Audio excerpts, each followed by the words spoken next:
Hello to all of you. It is my very great pleasure to come to you from my home. You see my piano, my woman on a mission bag, and you see me. But most of all, you're going to see a presentation that I am giving to all of you who are teachers, policymakers, parents, all of us who are extremely interested in propelling the best of our young readers. I'm Marianne Wolf, a cognitive neuroscientist at the Center for Dyslexia, Diverse Learners, and Social Justice at UCLA. The title of my talk is a fun one. And unlike many of my other talks, I am using my former student, Catherine Studley, who's a neuroscientist in Washington, D.C., and an excellent artist. And she's going to give us a walking tour of the reading brain with emphasis on what it takes to become a fluent brain. So, to begin with, I want to actually say what I believe unites all of us, and that is the concept of reading as a basic human right. We see stickers, we see this all over the place, but I want to begin almost every talk I give with the reality that it should be a basic human right because it changes the brain of the individual, which in turn changes the trajectory of that individual's life, which in turn changes society. I believe firmly, and though that's not this talk, I believe very much that deep reading, which is the product of fluency and all these processes we'll talk about, that deep reading is necessary for our democracy. And you'll hear me talk about critical thinking and empathy pretty soon. But I want us to begin a shared mission, if you will, to recognize how important literacy is, not only to the individual's life, but to the life of our society, the well-being of our species as it changes over time, especially in a digital and AI-dominated culture. Now, there's another context that I want to say, and we might assume that the fact that we are in the United States, this basic human right will characterize the reading of all our children. Not true. NAEP, our National Assessment for Educational Progress, the reports that we've had till now are showing us that our fourth graders are doing actually the worst in 2 decades, and our eighth graders are doing the worst in 4 decades. This is a real crisis. Some people argue with me that I'm exaggerating a crisis. Whatever word we want to use, this is not acceptable, especially when we break out those percentages of children who are reading proficiently or fluently, which is the point of this talk. If we break that out, we really see that only 1/3 of the kids are reading proficiently, fluently, that allows deep reading to occur in the 4th and 8th grades. And then if we break that out, we see that only 1/2 of that third are children of color, and many of our children of color are not even reaching basic levels. Now, when we look at the children who are dyslexic, we see an even larger amount of our children not becoming fluent. So we want to, in this talk, think about fluency in a new way. Now, many of you who will be coming to this talk are really thinking about the importance of the science of reading. I am part of the science of reading and want to suggest to you that this science of reading is decades in development with multiple disciplines that come into it. And it is important for us not to have too narrow a concept of the science of reading as many people do, especially those who aren't trained in it, who might assume that it's really largely about phonics and phoneme awareness. I was so happy to be asked to give a talk on fluency, and I will add fluency, fluent comprehension, deep reading, because it shows you how much larger the science of reading is than the very necessary emphases on phoneme awareness and phonics, but that would be an insufficient understanding of SOR. Now, it goes back so many decades that my teachers are in there, like Norman Geschwin and Jean Chaw, but also people who have mentored and supported it, like Reed Lyon in NICHD, the amazing influence of Linnea Airy, and also the influence of all of them when connected to especially cognitive neuroscience that studies inventions like cognition and, like literacy and numeracy. My particular area is cognitive neuroscience, but my particular, if you will, mission is to connect, translate, if you will, the information we have, especially from the reading brain, on what is to be taught in our classrooms and the reciprocal, what our information from teachers and those utilizing the science of reading can it help the science of reading evolve and become ever more, if you will, comprehensive in nature. Now, as I said, this science of reading goes back decades. I've been working on it with many different people. One of my most important colleagues and former students is Tami Katsir in Haifa. She heads a neuroscience education institute there. And together we had a dyslexia foundation conference in Crete, in which we gave the definition that we hoped that people will understand in fluency, because the National Reading Panel had emphasized it, but had not gone into any of the details about what it is. And so what Tommy and I were trying to help people understand is that it's not just the speed of word recognition, but is in essence the development of automaticity in multiple sublexical, that is subword, the letters, etc., phonemes, word level lexical processes, and their integration. And that these processes include not just phonological, but perceptual, visual, orthographic, morphological, and at the connected text level, we were suggesting that it includes semantic and syntactic. And so what we were saying then was that this is a cumulative set of processes that have to be fast enough to be able to connect to connected text, where oral reading would be smooth and accurate with correct prosody, but very importantly, where the fluency level allows allocation of attention. Now, that was what we considered a great beginning origin definition. And we've worked on it ever since and made, if you will, an effort to incorporate even more of our work on the reading brain, so that our definition of fluency now is never only speed of reading, but rather the speed with which all the component parts of the reading brain have a connectivity and a rapidity of their connections that allows the whole decoding process to be connected not only to the word, but to connected text.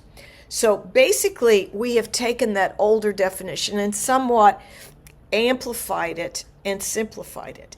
What we're saying is that fluency represents the speed with which all the component parts of the reading brain circuit are connected, and that only when that speed is almost automatic or nearing automaticity will it allow attention to be fully allocated to deep reading processes, and that this is a developmental continuum of ways, and that those component parts, and we'll come to them in just a second, are not just developing it at the age of 5 or 6, but are developing in the 0 to 5 period, these oral language, these cognitive processes. Now, I will also say something that is really important for everyone who teaches. Fluency is a game changer. It is not going to be only remediated by the past emphasis on repeated reading. However fun that is, it is not generalizing sufficiently beyond what you're rereading. Rather, this definition forces us to look at the underlying contributors to fluency in both foundational skills writ large, we're going to expand that for some of you, and the processes under comprehension, which I call deep reading. So our definition, our conceptualization of fluency is wider than people have used before, but it also is connecting it at the sublexical, lexical, and connected text levels. Now, one of my other students, Catherine Studley, is a neuroscientist, and she helped me illustrate my books, Proust and the Squid, A Story of the Science of the Reading Brain, and also the later book, Reader Come Home, The Reading Brain in a Digital World. Now, I use her drawings here for 2 reasons. 1, they are so simple and easy to understand, and 2, they are the work of another neuroscientist, so that it's exciting for me to always work with Catherine. Now, the first thing that I wrote in Proust and the Squid that has to do with how we look at fluency is that the brain wasn't born to read. It had to pull together using its great design principle that it connect old parts in new ways. It is a circuit of parts that were genetically programmed. Reading is not natural, no matter what company tries to say that. Sorry, company. But the reality is that this process is connecting component parts that we're developing before reading ever occurs. So what our job as teachers is to connect existing oral language, cognitive processes, and adding to them, making them faster, but making them connected to make a reading brain circuit. And that's the underlying fluency. But let's take a walk, thanks to Catherine, through all those component parts that are required in fluent reading. Now, I'm using the brain of Diotima because I always want people to remember that the Socratic method should have been called the Diotiman method, because she taught it to Socrates and then somehow leave it to someone naming it after the man instead of the woman. I can't not say something like that, but it's just a fun way for me to recover part of the history and the philosophy of Socrates, who said in thanks to Plato writing it down, that reading is a recipe for forgetting. And so he had quite an interesting view of reading, which Plato wrote down and Aristotle read everything. So I have to have a slight bit of, if you will, whimsy in my drawings. And so I asked Catherine to imagine what Diotima's brain would be like. Now, everything begins with attention. And even though that's not the talk today, I'm really worried about attention in a in a digital and AI-dominated world. We are way too full of distraction. And I even say that right now because we have kids who come to us from kindergarten, first grade, who are much too distractible. And so part of our work is to actually teach some cognitive patience and understanding how to get the child's attention and learn to use it is a part of our work on reading, period. But now the most if you will, after the attentional system, it starts alerting what is going on and basically is saying to the rest of the brain, get ready. And the visual processes have a long and amazing journey to get back to that visual word form area to activate those letters or letter patterns or words. So if you just look only at this slide, you'll say, I quit.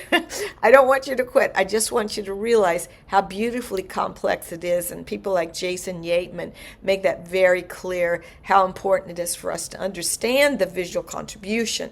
Now, the great epiphany, the big I can read moment, the Helen Keller moment of reading, requires a cognitive connection that is made, just like Helen Keller made, that starts connecting parts of the brain to each other in a new way.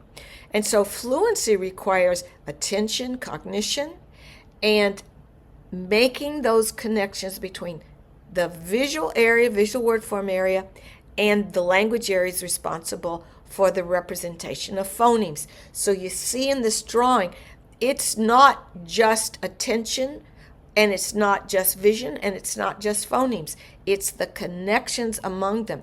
Now, I'm going to say something which, full disclosure, some of you know that my mentor at Harvard, she was at Harvard Medical School, Martha Denkla and Rita Riddell, created the first RAN, and then I worked with them to make the, if you will, the RAN that you see today and the RAS, which is alternating stimulus. Now, I put that right here, this slide right here, because I need you to know that what happens here, what you just saw, is like a mini circuit of reading, a mini circuit.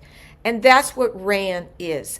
RAN is like a mini circuit of fluency, the level of fluency that's required when the visual and the language systems come together. So it's been copied 100 times and it's different ways, but I want you to know that the best RAN imitator, and of course the original one, which is the one I wish people would use more of, has 50 stimuli, so you're taxing the system to make sure you really are getting that rapidity necessary for connecting those systems together. Now, the linguistic contributions to fluency are often neglected. Not the phoneme awareness. A lot of people are doing good work in graphing phoneme correspondence rules and learning phonemes, but there's a real problem in assuming that if you can just do that, you can read and understand the word. That's just not true. There are linguistic contributions. Now, they come from 0 to 5, and a lot of times they're well developed, but sometimes they aren't. So we need screeners to be able to adjudicate whether that knowledge base in those oral language processes is sufficiently developed. And if it isn't, no matter what, we should be addressing it when we're working on instruction and intervention, especially towards fluency. So this is information that comes about words, parts of words. So when we think about word parts like morphemes, there's a visual component, absolutely, that contributes to fluency because it makes a visual chunk. That's an orthographic contribution, if you will. But knowing what the word means also helps fluency. And a lot of people forget that or don't realize it. And Connie Jewell always had said that one of the great problems in early reading programs is that they have the assumption that if the child decodes it, they know it. It's just not true.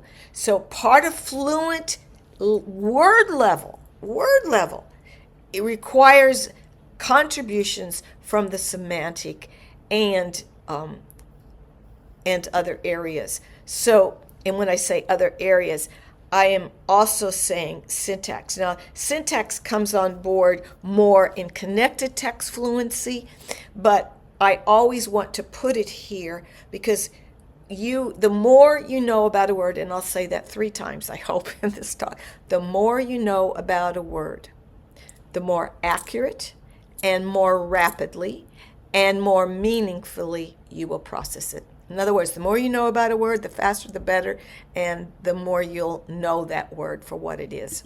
Now, Catherine, does a lot of work on the cerebellum. So I would be loath to put a reading brain together, even though most people don't include this. It is a very powerful contributor. We won't talk much about it in this talk today. We'll talk about the other components.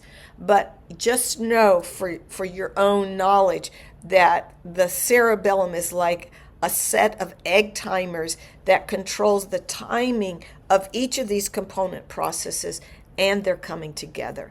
So even though that's more the work of basic cognitive neuroscience, I want you to know that this is a piece of the story. The timing gets coordinated in various parts of the brain, certainly the thalamus and the cerebellum as well. Okay, now when you look at fluency, then you start understanding why I get upset when people say they're working on fluency and all they're doing is repeated reading. That's nice. I do it too in our RAVE-O program, but it's by no means the full story. That fluent brain is using 5 layers, 4 lobes, 3 types of neuronal connections in both hemispheres. An interconnected brain is what you're going to have when you want a fluent brain. So if you look at it in terms of the behaviors, it's letters, letter patterns, morphemes, the phonemes, the grammatical parts.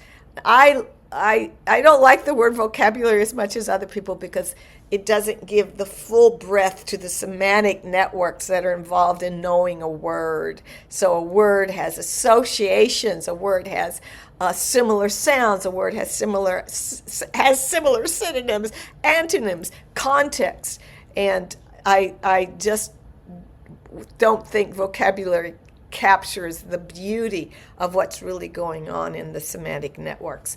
But I want to just put a few minutes to what those component parts are that contribute to fluency. And I know that I've given parts of this talk that some of you have heard before, but it's important for me to repeat to those of you who've heard it before, because fluency is the sum of those component parts, those component processes. More than what I'm going to say is involved, but at least know that we use the term possum to try to capture the most important component processes that contribute to fluency and that are themselves foundational. Now, a lot of people speak of foundational skills and they are really talking about the P and the O of possum. Well, there's a lot that goes into phoneme awareness, the P. Phonology has not just phonemes, there's prosody, there's phonic approaches to it. But what I want you to be thinking about is that what we're really doing when we're talking about fluency and what I call expanded foundational skills, we're talking about this possum as what's necessary for knowing words rapidly and with meaning. So this is what I want. For some of you, this is old hat. For others, it's brand new. Think about the acronym POSSUM as a way to know what every single day good reading instruction and good reading intervention should include in a connected way. So we're working with words with their meanings. In fact, RAVE-O always begins with the elicitation, the evoking of what the child knows, that background knowledge about words, evoking it begins it. But possum, let's just go back to possum. Possum is using analytic and synthetic phonics basically to put together the phonemes with the letter patterns. But and I'm going to turn to this right now, what I want you to think about is that each part of possum has to be connected to the other parts. That's not what most people are doing. So I need you to realize, and this is part of interventions that are part of the science of reading. Jack Fletcher said, too few people realize this is one of the pillars, one of the beginning parts of the science of reading, this intervention work that we've been doing for 20 years, Robin Morrison, Maureen Lovett, and I, and that Reed Lyon helped fund, if you will. But the first connection that I want to be sure that people are making, and they are not always making, is connecting those phonemes to the letters. I really don't want you to think about possum as a checklist. Oh, we do phonemes. Oh, we do letters. Oh, we do. No. We're talking about connecting. And so don't do those lists of phonemes unless they are connected to the letters. That's the first absolute necessary condition for putting the P and the O. But then almost immediately you are adding the semantic and the SSUM. But now before I move out of orthography, as I said, people like Jason Yateman and others are doing a very good job of showing us how important these orthographic patterns are. Louise Cook-Moats talked about spelling. All of us are really making sure that we do much more work on writing, including handwriting. You know, one of the things you see in the reading brain is the motoric processes. They are, as you are writing, especially handwriting, people like Audrey Vandermeer are showing us in the brain that contributes to memory. So please know that writing just offers so much. Handwriting motorically adds to memory, but writing is the expression of your thoughts in words, and that propels knowledge about words that helps elaborate the circuit, helps elaborate the semantics, helps elaborate the syntax. So writing is really so important. And as I said, the semantic development, don't talk about vocabulary words, 10 words or 20 words a week or, on Friday. I think about connecting them as you're teaching the words in whatever good phonics methods you're using, whether it's OG or Wilson or Slinger. I mean, there's so many good programs that are doing a good job, but I think we can do better. And we can do better when we connect those excellent approaches to the meanings of the words themselves. That teaches us right away, primer words. If you're really looking at all the ways words work, primer words are often polysemous, have multiple meanings, and nobody tells the kids that. We always have we have a character called Ms. Mim, who's a spider, and she teaches the kids that a word can have as many meanings as she has legs. Now, you don't have to do that, but you have to recognize that polysemy is part of semantic development. Knowing that words can have multiple meanings is so important to the kids.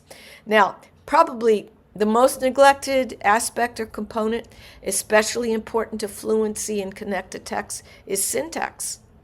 You have to know how sentences work.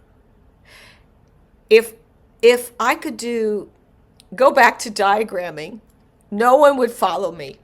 But I could make sure that the kids know what a noun is, know what a verb is, and know how to look at phrases and clauses over time so that they know there are different kinds of sentences, and that increases fluency and comprehension. So syntax, I said I was Jean Shaw's student, but I was also Carol Chomsky and Noam Chomsky's student. And the syntactic development that Carol Chomsky described really is so little known to us. And we neglect syntax at the peril of not being as fluent in connected text as we should be. Now, understanding meaning of the word itself, the word in a phrase, the word in a sentence, the word in a paragraph, in a story. This is part of the comprehension process, is all called deep reading. But I want you to realize that when we are looking at foundational skills, we're always applying them. I have something called the elbow room I'll tell you about in a minute, but these foundational skills, we apply them always. within 1 to 2 days to those words and their multiple uses and syntactic functions in stories, tiny little minute stories. So I want you to know that these foundational skills are not in a vacuum, but always applied. Morphology, okay, everybody's getting excited about morphemes now. I've been I've been talking about morphemes since 1995. It's embarrassing to say how long I've been talking about morphemes. But now people like the Mount St. Joseph students make little bumper stickers and things that say morphemes are sexy, which makes me very happy.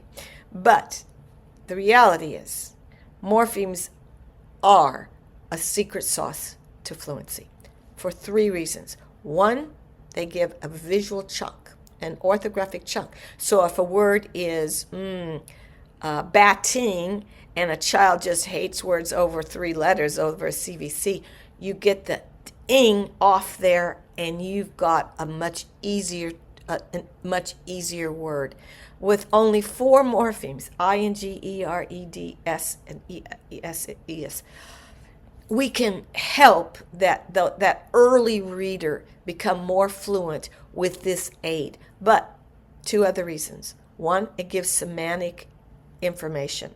Think of all the prefixes that either tell you that the word is before, after, or not at all to be discussed.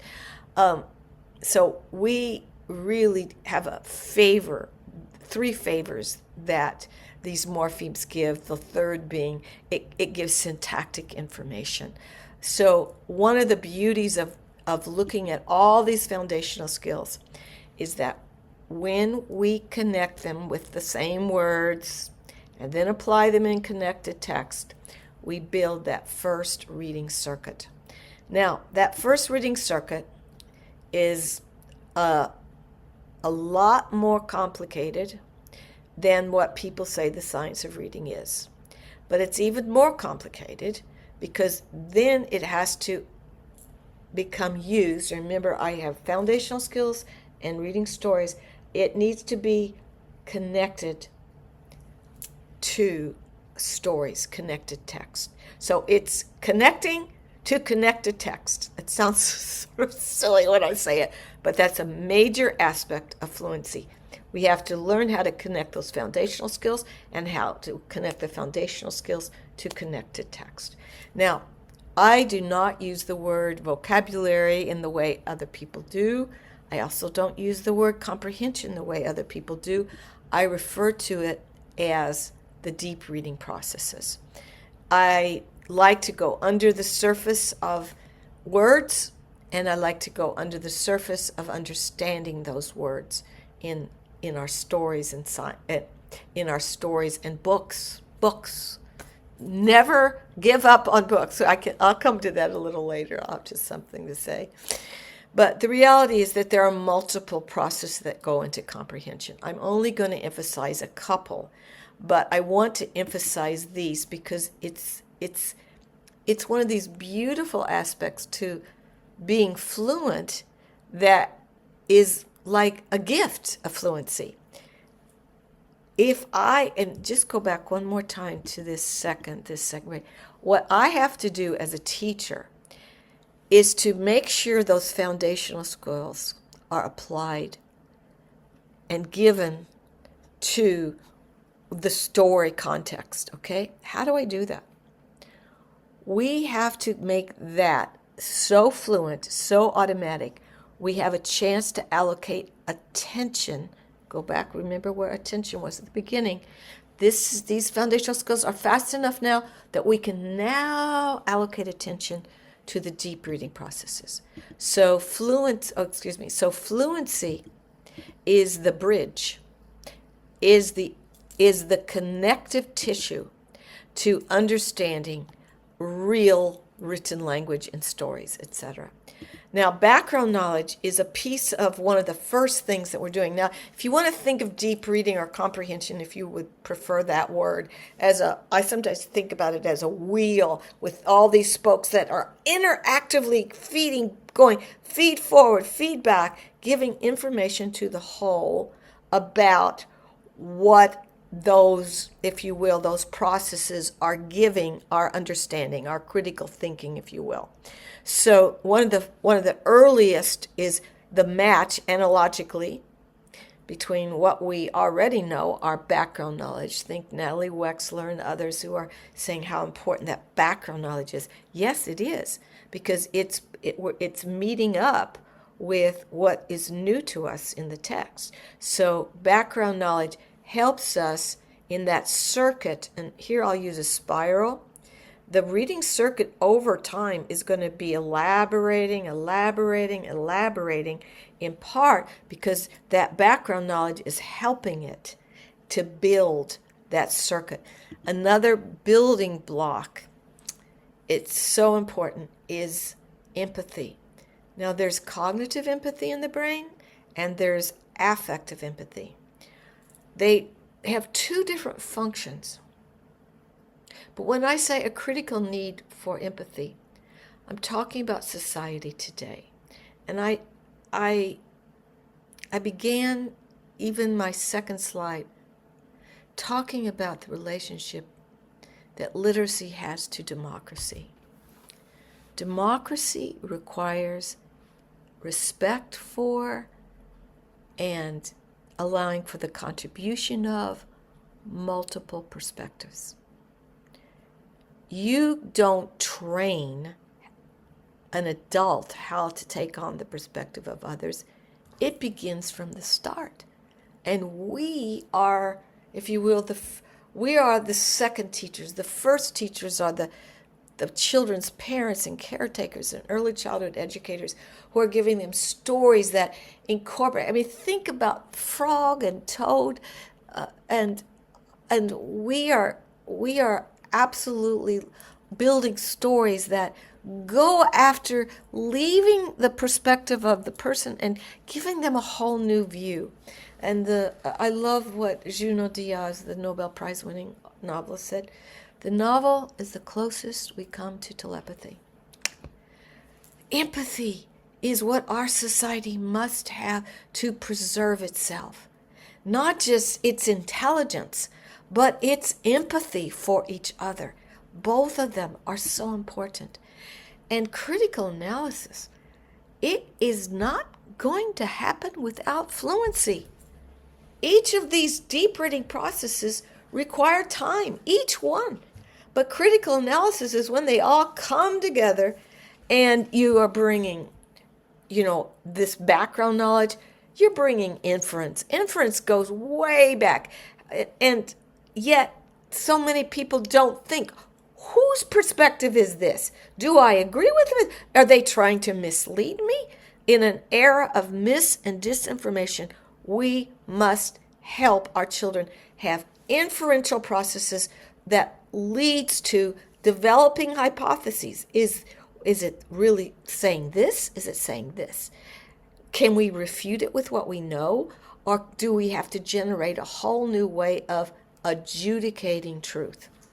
The evaluation of truth probably has never had such a hard time as right now. And part of it is paradoxical because ChatGPT, Claude, all these others are giving us the sum of so-called truthful knowledge, but sometimes they hallucinate. Sometimes they are simply wrong. The reality is we have to be able to judge that. And one of the ways that we do this is this steady, and this is fluency, this steady work to get the brain fluent enough to give attention to these deep reading processes, not ending in critical thinking, but reaching a penultimate goal. Now I say penultimate, remember your morpheme, but not ultimate. The ultimate goal is something else, and it's something that doesn't always happen. If there's anything that I value so much about reading, it is to give a kind of sanctuary, a place, Gishjen, the novelist calls it the place of interiority, where we go somewhere to find our own insights into what the author has given us. And Proust said, that was why I called my first book Proust. Proust said, the heart of reading is to go beyond the wisdom of the author to discover our own. That's what deep reading is. Now, if we just take all the things I've just said in the last 35 minutes, we have some insights. And that very simple insight is that the more you know about a word, the faster you will read and comprehend that word in both as a word and within the context of stories. Now, what does that mean for instruction? It means we aren't just going to be explicit about phoneme, grapheme, correspondence rules, and phonemes, as important as they are. But we have to have systematic, explicit instruction. We can call it's a form of structured literacy, but it is a form of structured literacy that is expanded and more comprehensive and more true to the reading brain's insights into instruction. So it's about science, these foundational skills, and it's about story. Now, I know that's not what this talk is about, but I can't help myself from saying I've written a paper for the Albert Shanker Foundation Institute for telling teachers who weren't trained in the science of reading that there is room, and I call the paper elbow room, that there is elbow room for them with their areas of expertise in language and stories to expand their knowledge base to include these foundational skills, some of which they are working on, but they aren't working enough on the phoneme orthographic connections. They aren't doing that. A lot of times they are working on semantics and syntax, but what we're doing is saying, if you're working on all of these, this is not antithetical to understanding stories and books and authentic literature, but it is the way to ensure children are truly proficient and fluent in reading and understanding those. So the paper elbow room, I'll give you a QR code at the end and how to get it, but I really believe that when you look at this version of expanded foundational skills and a more comprehensive understanding of the science of reading, you will see ample room, elbow room, for teachers who haven't ever been trained to learn this information and have more to give than ever. And each of us have something to learn. Now, there are somewhat even more implications for dyslexia intervention. First thing I'm going to say is what I say always. There's no silver bullet. Anyone who says that, or anyone who says that about my own program, that's misinformation. One of the reasons why there's no silver bullet is that we have such heterogeneity among our children. And sure, there are major profiles that can help us do a better job in our intervention. But one of the insights from this approach is to say that dyslexia intervention, which is going to affect 70% of our kids with dyslexia have fluency issues, has to be able to address all of these component processes in POSSUM, and has to be able to address how they link up to connected text. Now, there's another aspect, there's another insight here. It's tough. I'm not going to say this is intellectual pablum here. This is an intellectual buffet. It's saying that the POSSUM approach to heterogeneity allows, if you are systematic, you have to be systematic, allows nevertheless for flexibility. Those students who have only these issues, we still want to connect it to meaning, etc., but we would give more emphasis here. By the same token, children who come with very impoverished language backgrounds they may not have much in that SSUM, and they need the systematicity and the flexibility to emphasize those particulars. Now, a lot of work has gone into looking at subtypes and different profiles. Some of you may remember that I began years and years ago talking about a double deficit. It was never meant to be only 2 or 3, but it was to be an on-ramp to say it's not just phonology. And indeed, all the studies that have, the serious studies that either I've been involved in or some of my best colleagues show that you're going to have a small, believe it or not, the smallest subtype is when you only have pure phoneme awareness. That's the smallest one, at least in these big meta-analysis. There will be smaller ones, but I'm just talking about big profiles. Now, they usually have short-term memory, that phonology group. The second smallest or largest, however you want to look at these 3 major big profiles, is the RAN, the fluency kids. And to have just pure fluency requires just what I've just been saying, but the pure phonology may not need as much. It still needs to be systematic, but it needs more work here, right?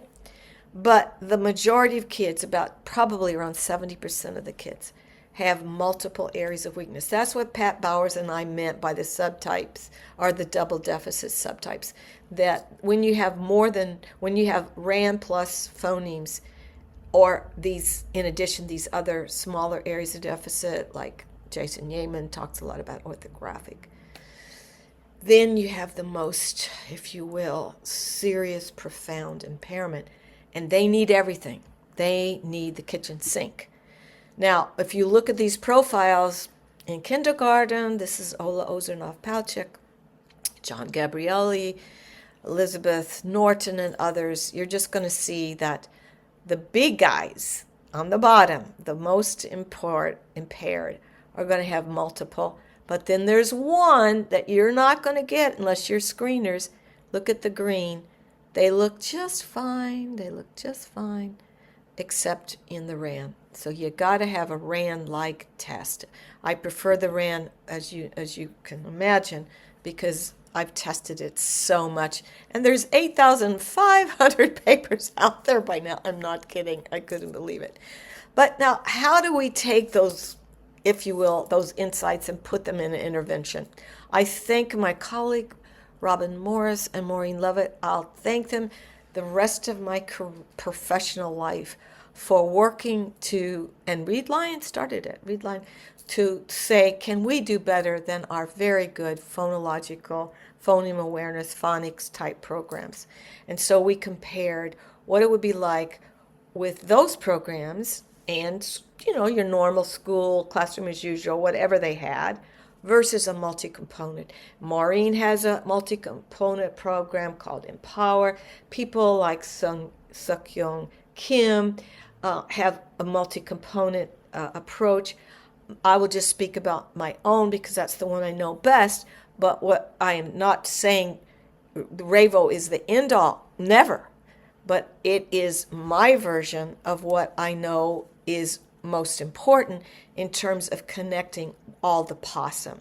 Now, Empower is more like POM without the syntax and semantics by and large, though they've added some of that over time. The possum is certainly all of those areas. And what we try to do in our intervention is bring fluency to bear in each one and together in the same day or two, and connected to minute stories within a day or two, so that you've got your elbow room, here's foundational skills, connected text, right?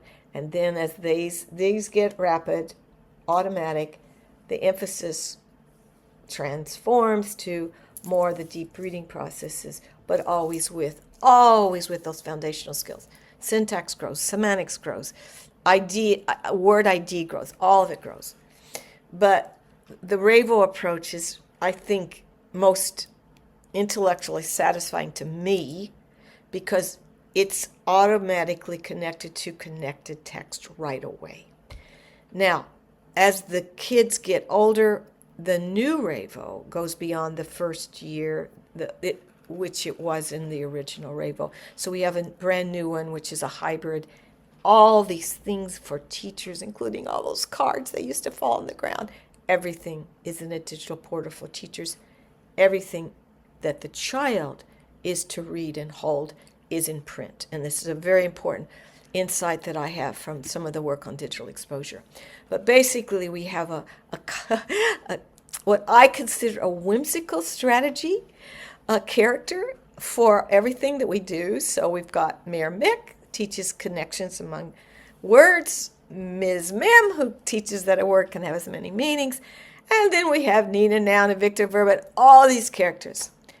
I would give you, anybody who wants it, I will give you a little video of a child saying how much she loves Ms. Mim, and I think her second favorite character is T-Lex. Now, those of you who may have trained with us at TOS, with Stephanie Gottwald, or Kathleen Biddle, or all these wonderful, or nowadays with Melissa Orkin, you will say, who's T-Lex?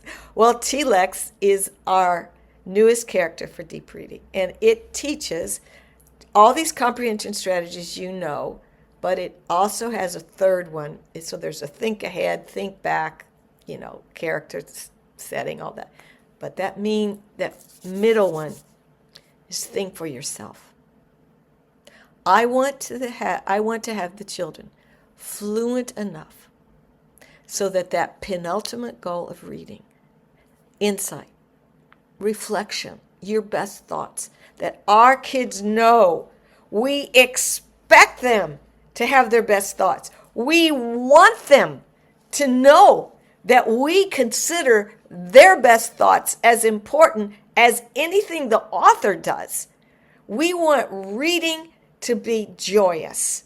And that's a piece of what we think possum and deep reading can do when together to propel fluency and differential teaching. Teachers have so much on their shoulders.